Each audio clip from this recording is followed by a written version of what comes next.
Good morning and welcome to Enterprise Morning on Enterprise Television.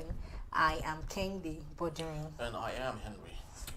All right, it's the start of a new day and we are so glad to have you on the show. We kick off with today's newspaper review before diving into the main conversation of the day. Trust me, you don't want to miss a moment with us. You can join the conversation by dropping your comments, liking, and following us on all our social media platforms at Enterprise TV 7. Joining us to share the matters at hand is Barrister Evans Ufeli. He is a barrister and a public affairs analyst. Thank you so much for always joining. Okay, so we'll start with the Punch newspaper. So on the big story here, we have hashtag Free Nnamdi Kanu. Protester defy security warning.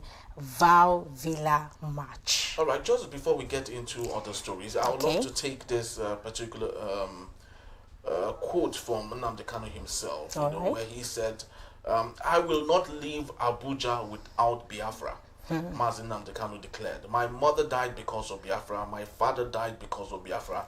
It is Biafra or keep me in Abuja forever. And he for that said that freedom is earned by those who refuse to surrender their dignity. He added, the barrister. Is that overzealousness on his part, or is it what's happening here? He says, yeah, you're asking whether it's overzealousness. It doesn't, for me, it doesn't look, it looks like something beyond that. The fight for him have become spiritual. He's talking from the point of pain, okay? When soldiers attacked his house while he was on bail, that year, they killed his parents and some of the villagers who were there, and he managed to escape. He was not, he didn't jump bail. Soldiers went and invaded his house and wrought serious damage, that led to the assassination of his parents. So this is a man speaking from a very deep point of pain, okay? And it appears to me that this whole thing, even the protests ongoing, it looks like the protest to me is not sanctioned by Nnamdi Kanu himself.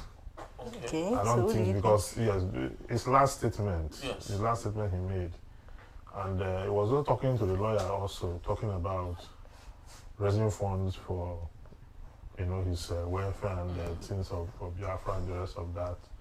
And he said he gave the order that all the organizations, the subgroups, the Rising Sun worldwide and all that. So he appears to be like someone who is not ready to go home.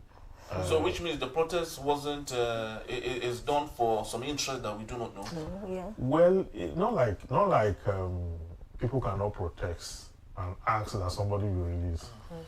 But to say that the person under reference has said he does not want to be released, except is leaving that place with a guarantee that Biafra will secede from Nigeria. Which Nigeria wouldn't accept, of course. No, it's not practicable. Yes. Yeah, because it's not practicable, because no Nigerian president, leader, or whatever will want to cede that, especially when especially when you have not gone through the legal process of secession. The legal process as provided under the African Charter on Women and People's Rights, Section 22 and Section 23. Had it been they have kick-started the statutory process of getting this, you will have international institutions backing on this current state, now that it's making this demand.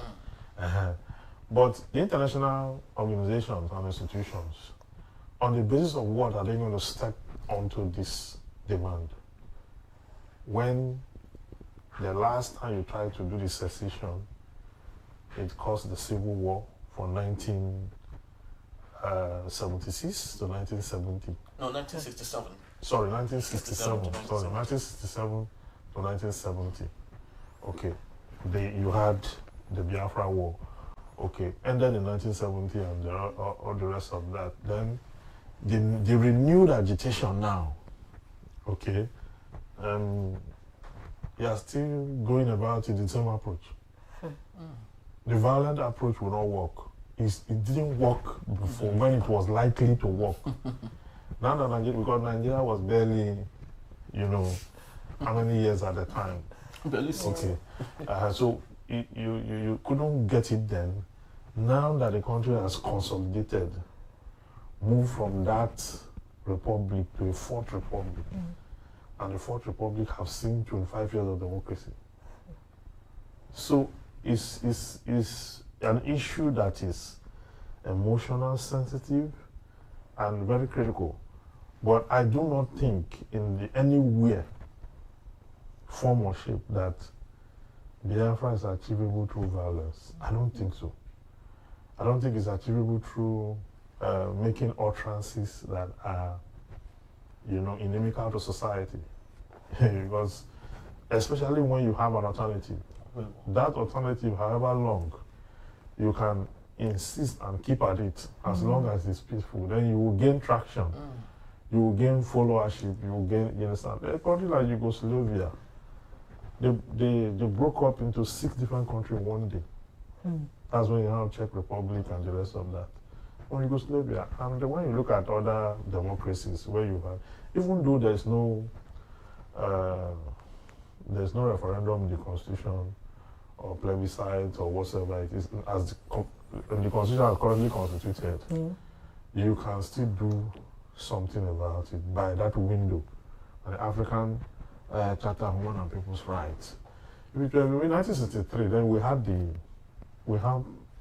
the option of referendum and plebiscite in the 1963 constitution, and that was how the Midwestern region came into being. There was no Midwestern region before. The whole of Delta Edo were classified as Southeastern states. Southeastern states. So when you had that regionalism, then we're in the East. You understand? The economy grew. I mean, if not that, the military came and struck in 1966. For the 3 years that because we actually got it from 1963, not 1960. Because as of 1960, everything was still in England. Even the Supreme Court. The Supreme Court was established in 1963. The Judicial Privy Council was in London. If you have an appeal here, you go to London to continue it. You understand? So, but in 1963, we now have the Republican Constitution. That Republican Constitution now balkanized Nigeria into regions. Each of those regions have their own constitutions. So they were like small countries of their own in one country. Proper federalism. You understand? And then you see how the economy grew within the 3 years. Then in 1966, military struck.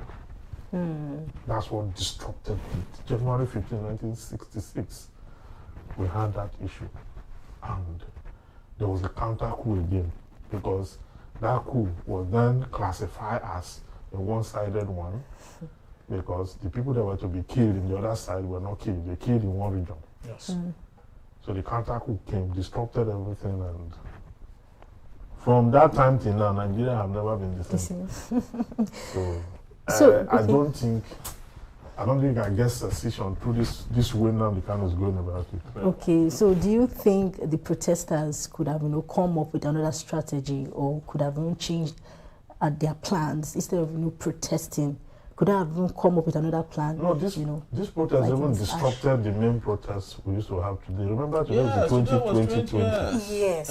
If you look at even your report in the Vanguard, my own contribution is there. Every year, this is 5 years after. Okay, so the usual protest is supposed to be the Nigerian protest, the NSAS protest. Because as of today, on that day, we were still at the protest ground. Okay, protesting, thinking that it's going to be business as usual, because we have protested 5 days already. Yes, sir. This was the sixth day. The 6 days today that they came to shoot at us at the Lekki Toll Gate and killed a lot of people.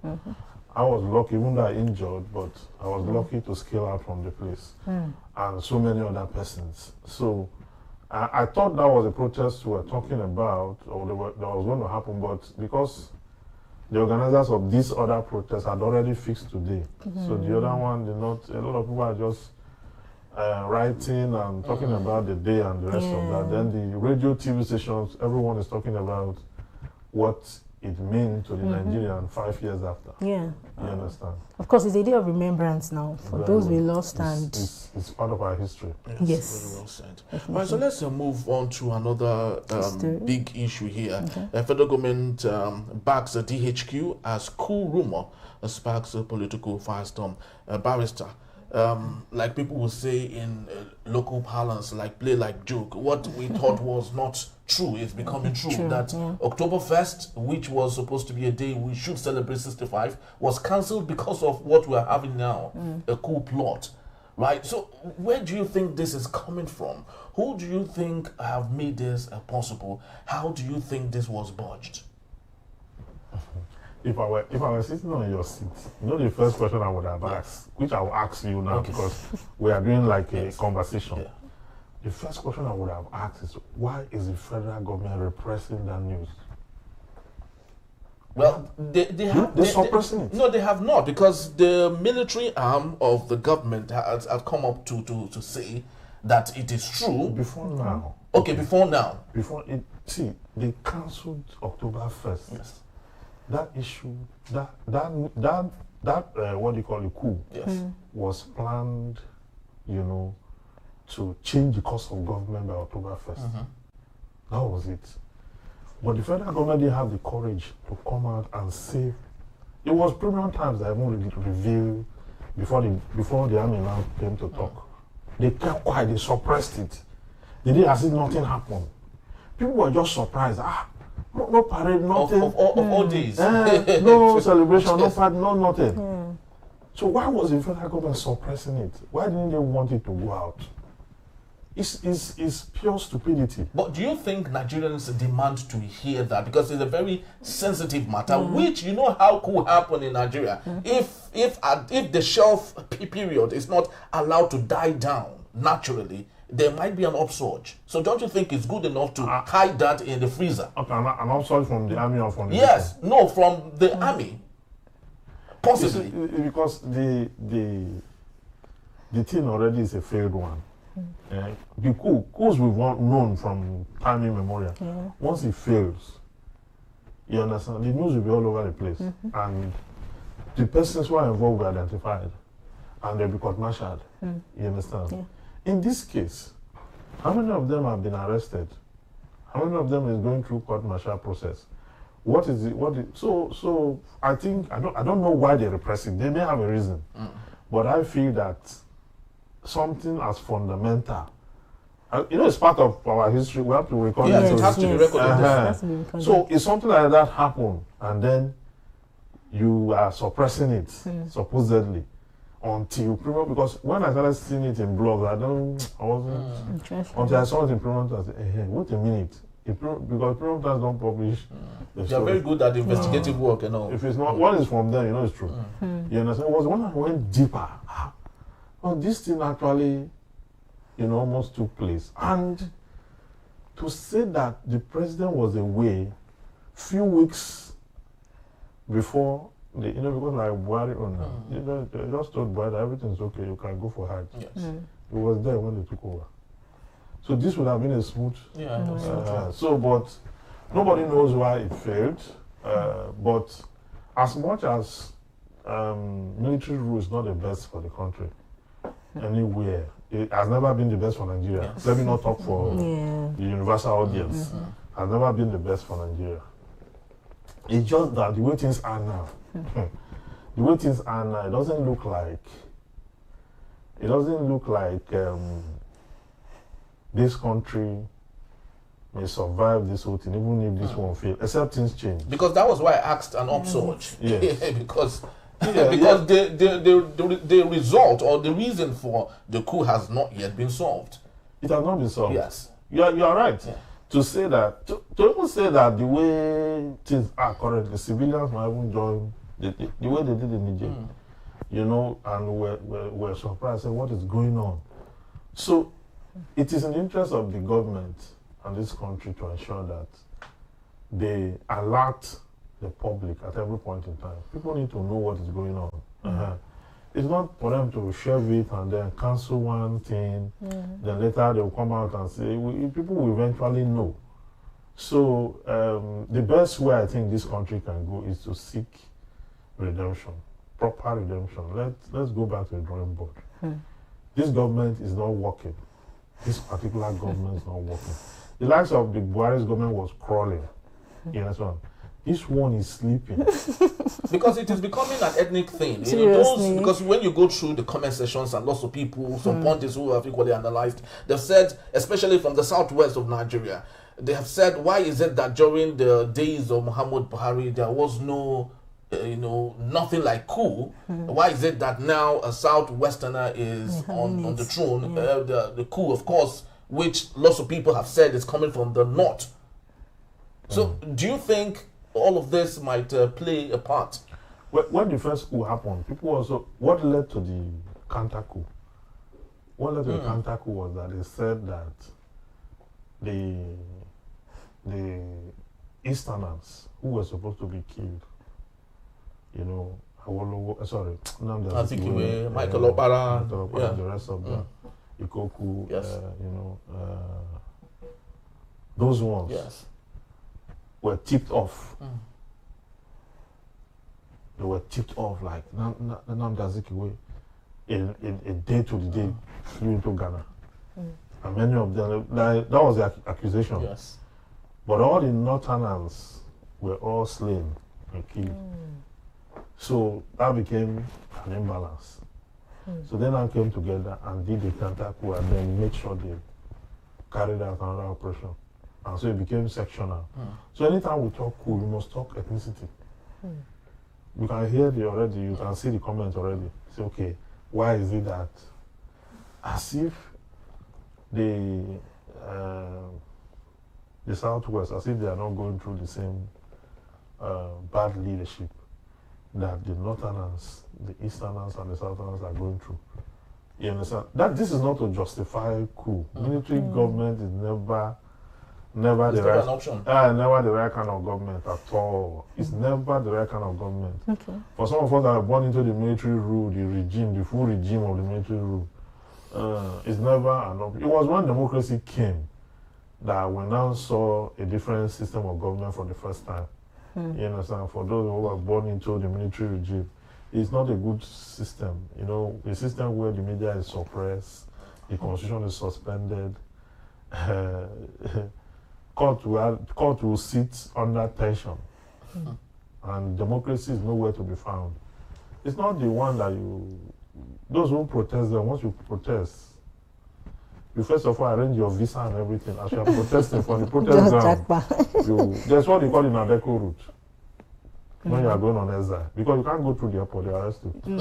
The Nadeco route is still there. So as you are done, then you enter Cotonou from Cotonou. Yes, you just keep going. Yeah. So that's called the Nadeco route. Everybody knows that route. If you're a protester in those days, that's how the current president left the country. She would read the same thing at the time. Yes. All of them, Ransom Kuti, that's the same route everybody will go through because you can't use the airport. Your name is already on the watch list. So by the time you are crossing immigration at the airport, they will arrest you. Okay, so Barrister, are there legal consequences of spreading rumors, false rumors or false coup rumors? And if there are, what are those consequences? Yes, it's false information. Yeah.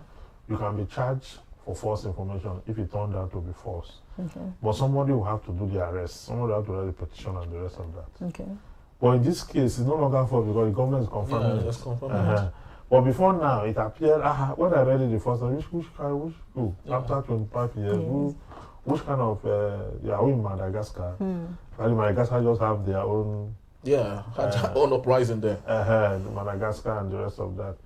But these are largely African countries that are not doing well at all. There are African countries that are less than the size of Ojudu and all that. So they can do all those. Nigeria is too complex for that kind of thing at this time. Who was possible then because of the fact that we're barely how many years, we are fragmented, we are fledgling, just a few years into it, and because the first coup had already taken place in Togo, the first coup in Africa took place in Togo, and the influence, they would be African military officers at that time. So part of the influence spread across that era. Okay. All right. But of course, just before we get to another story on the Guardian newspaper, this spate of the president Bola Ahmed Tinubu desiring, still hungry to have power by all means, and asking other parties to join his party, he's okay by it. Don't you think all of this might further exacerbate the problem that we have, because there's no participatory party playing in Nigeria? I think that is even what is causing the problem already. I mean, it's part of what is causing the problem already, because now as we speak, it's only the politicians that are gainfully employed in Nigeria. Okay. And the military too didn't intervene all this while, because they too have been highly favored. Those in the very top, not the rank and file. Yeah, they are the ones that can. It's the top guys that can do the coup now. The rank and file cannot do it. They can. Where would they go to? The rank and file cannot even access the proper military armory without the higher soldiers. Those higher soldiers must be involved. You cannot. The rank and file cannot take over. They will round them up. They will round them up and court-martial them, and they will put them on death row. Because that's the consequence. It's treason. Okay, and treason, the penalty is death by hanging. So maybe they won't kill them, just round them up and put them in prison. They'll just be there. So they can't do it. If the high-ranking officers are not well favored, it's over. All right, so let's move on to the Guardian newspaper. Farmers in limbo as bureaucracy stalls a 50 billion tractor rollout. Barrister, I do not know if you were my guest that day. They were talking about 62 days after these tractors that President Bola Ahmed Tinubu commissioned, 2,000 of them were here to get to the farmers. Now we can find it now. Till today, Barrister, bureaucracy has stalled this, and we want to grow a $1 trillion economy. We want to feed the nation, and so on and so forth. How serious do you think the administration of President Bola Ahmed Tinubu truly is? Not serious. As at the time they procured it, do you know it was a farming season? Yes, now, exactly. Yes. This harvest season, the New Year festivals are ongoing October now. This is harvest already. So when are they going to use these things? And when I said they want to use it for dry season irrigation farming. Yes, taking everything away. So we're not even thinking about the fact that farming is seasonal. We're not time conscious. We're not focused. Now bureaucracy will start. They will ask them to go and buy forms. They will fill out long list of forms. They will ask them to take it to somewhere, submit it out, move it another place. Before they will give them, it will be another. And kickbacks that will come with it. Yeah, they will start to ask for. First, they will even have problem with the sharing formula. How many should go to? How many states that will go to how many states farm more than how many states? Then later, when it gets to that place, then tribe will come in. They'll now be looking at which tribe gained more from the last government intervention. Which one should gain now? So our problem is multifaceted. These tractors are supposed to take to the places like Benue, where the food basket, identify those cities that produce massive. You understand? It mustn't go. Everybody mustn't get it. Go there, give them, then deploy security for these farmers to guide against external aggression, so that they're able to farm. Give them all they require. You understand? This irrigation, whatever it is, give them. This was supposed to be a plan for the rejig of agriculture because of food shortage. You understand? Some persons are saying that the food shortage is over. I don't know whether it's true. It is not. They said it cannot be over. They said the price of foodstuff now has come down.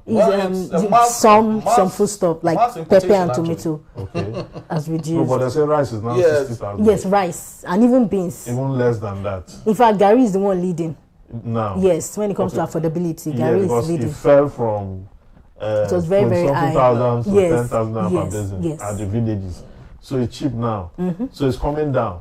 Now it's coming down. What I'm supposed to do is to be able to put in, invest more in that area. Let them have these tractors.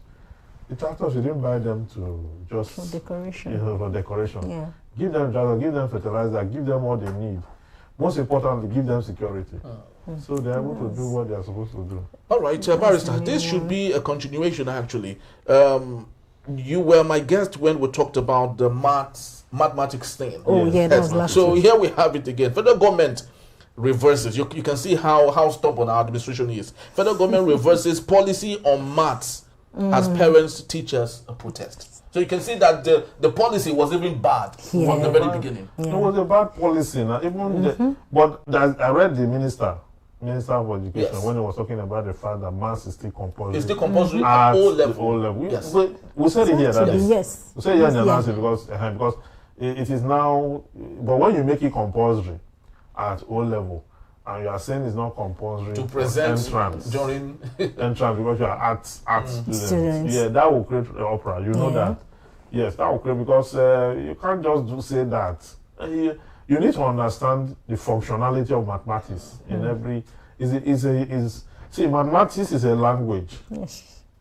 It's like English language. It's just that English language is sectional.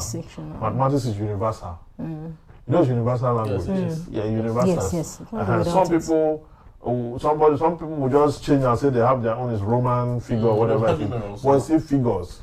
Figures is figures. So anywhere in the world, if you want engineering mathematics, the one that we have here is the same thing you have in Greece. In India, everywhere. It's the same thing you have everywhere. Yes, it's engineering mathematics. It does not change. Measurement does not change. 1 meter is 1 meter anywhere in the world. You know, a kilometer is a kilometer anywhere in the world. So those are issues. Physics does not change. You understand? Velocity here is velocity over there. You understand? Whatever it is you are talking about, it's the same thing. You are studying the sun, you are studying radiation, you are studying everything. It's the same thing. So I think mathematics should be retained. My solution, my intervention on that day, I remember, is that the federal government should train more maths teachers. This country needs more maths teachers. Or make incentive available for those studying mathematics at the university, at the College of Education, at polytechnics, or whatsoever where they study mathematics. Give them scholarship. Give them, make cash transfer for them. Encourage them. You understand? And then make employment for teaching seamless for them. Once they graduate, they are short of a job. That's how to solve the problem. They will gladly go and teach if they are well paid. The reason people are not ready to teach is because of the payment. You know, so that's why they're not ready to teach.